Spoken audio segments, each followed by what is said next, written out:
Hello viewers, welcome to our channel invest in dreams. इस हफ्ते का टॉपिक है the budget pick. So let's see क्या है इस वीडियो में। सबसे पहले हम बताएंगे बजट का मतलब क्या होता है, वो कैसे मार्केट्स को इम्पैक्ट करते हैं, दो स्टॉक्स जो बजट रैली में प्ले आउट कर सकते हैं और उनके प्राइस रेंजेस और टारगेट्स। So let's begin. सबसे पहले what is a budget. Budget का मतलब होता है एक ऐसा गाइडलाइन या फ्रेमवर्क जो फिनेंस मिनिस्ट्री देती है फॉर वन फिनेंशियल ईयर, जिसमें काफ़ी सारी स्कीम्स को प्ले आउट किया जाता है, काफ़ी सारी पॉलिसी चेंजेस को दिखाया जाता है। और वो जो पॉलिसी चेंजेस होते हैं वो हमारे मतलब कंट्री के इनफ्लोज मतलब इनकम्स एंड आउटफ्लोज मतलब एक्सपेंसेस को मैनेज करने में हेल्प करता है। ये एक रोड मैप होता है बेसिकली कि पूरे साल में, पूरे फिनेंशियल ईयर में कंट्री का जो इनकम और एक्सपेंस है उसे किस तरीके से मैनेज किया जाएगा, कैसे हमारे जो रिक्वायरमेंट्स है, हमारी नीड्स है डेवलपमेंट की, इंफ्रास्ट्रक्चर की, एजुकेशन की, उसे फुलफ़िल किया जाएगा, कैसे उन एक्सपेंसेस को फंड किया जाएगा। सो बेसिकली एक इंसेंटिव ड्रॉ करते हैं हम बजट में, जहाँ से हम ये बताएंगे कि हमारे पैसे आएंगे कहाँ से, हम पैसे लगाएंगे कहाँ पे। इस बजट में काफ़ी सारे सेक्टर्स को इंसेंटिव दिए जाते हैं, उनके लिए पॉजिटिव पॉलिसी चेंजेस होते हैं। काफ़ी सारी जगह पे ऐसे इंसेंटिव दिए जाते हैं पब्लिक को, जिससे डिमांड बढ़ती है, लिक्विडिटी बढ़ती है।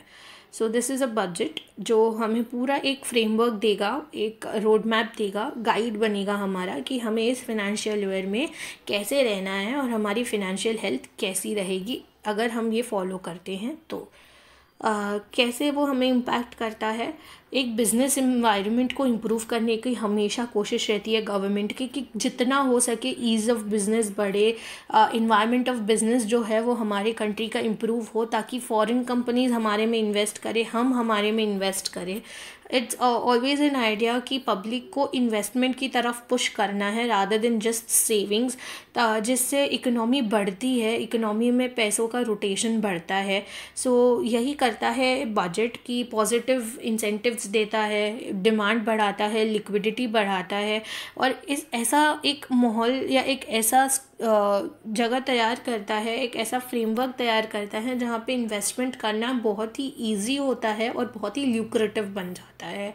सो जब ये इस तरीके के इम्पैक्ट पड़ते हैं या जब इस तरीके के चेंजेस आते हैं, पॉजिटिव चेंजेस आते हैं, तो वो पर्टिकुलर सेक्टर्स के लिए भी आते हैं और ओवरऑल इकोनॉमी के लिए भी आते हैं। तो जो सेक्टर्स सबसे ज़्यादा पॉजिटिवली इम्पैक्ट होते हैं, हम लोग देखते हैं कि उसे बजट रैली में वो एक अच्छा मूव देते हैं। जैसे पिछले वीडियो में हमने IRCTC के भी बारे में बताया था कि वी एक्सपेक्ट कि बजट रैली में वो भी पार्टिसिपेट करेगा। तो दिस हैपन्स जब बजट आता है। कुछ स्टॉक्स या कुछ सेक्टर्स होते हैं जो कभी जो चलते नहीं हैं या जिन्हें ज़्यादा इंसेंटिव की, ज़्यादा इन्वेस्टमेंट की ज़रूरत है, उन्हें दिया जाता है ताकि उन्हें एक पॉजिटिव बूस्ट मिले, पॉजिटिव मोमेंटम मिले।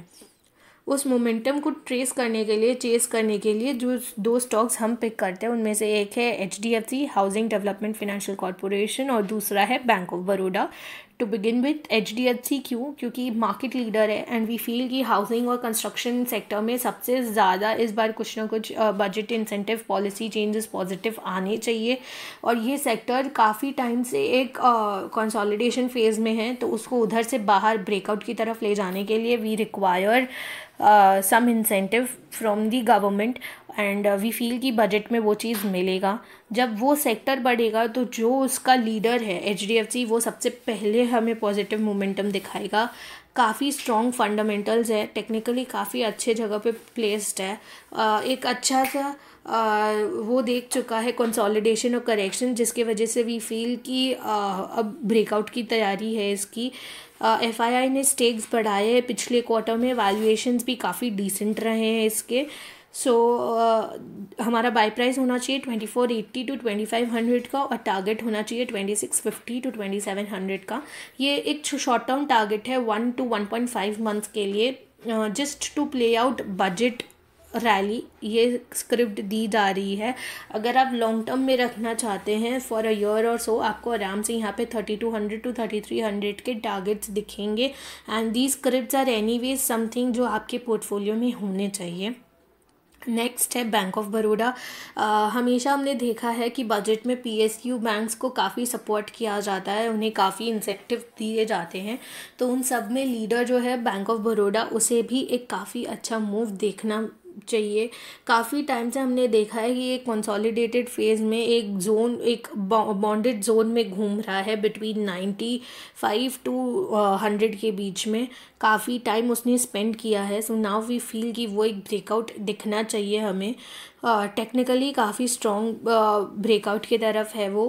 पीएसयू बैंक्स को एज वेरी सेड कि एक पॉजिटिव इंसेंटिव मिलना चाहिए जिससे ये भी आगे बढ़ेगा। It should be the leader of the pack. तो आपका बाई प्राइस होना चाहिए 98 टू 100 के बीच में और टारगेट होना चाहिए 115 टू 117 का। ये भी अगेन एक शॉर्ट टर्म टारगेट है। फॉर 2 to 3 मंथ्स आपको ये टारगेट आपको आते हुए दिखेंगे। अगेन अगर आप इसे रखना चाहते हैं अपने पोर्टफोलियो में, you can keep it for really good targets, good profits आपको हमेशा इसमें आते हुए दिखेंगे। तो that's it for this video. ये कुछ सर्विसेज है जो हम इन्वेस्ट इन ड्रीम्स में प्रोवाइड करते हैं। आप हमसे कनेक्ट कर सकते हैं through WhatsApp, Facebook and Instagram. Link सारे डिस्क्रिप्शन में है। पिछले वीडियोस के लिंक्स भी है डिस्क्रिप्शन में if you want to go and check them out. देखो, if you like the video please like, share and subscribe to us.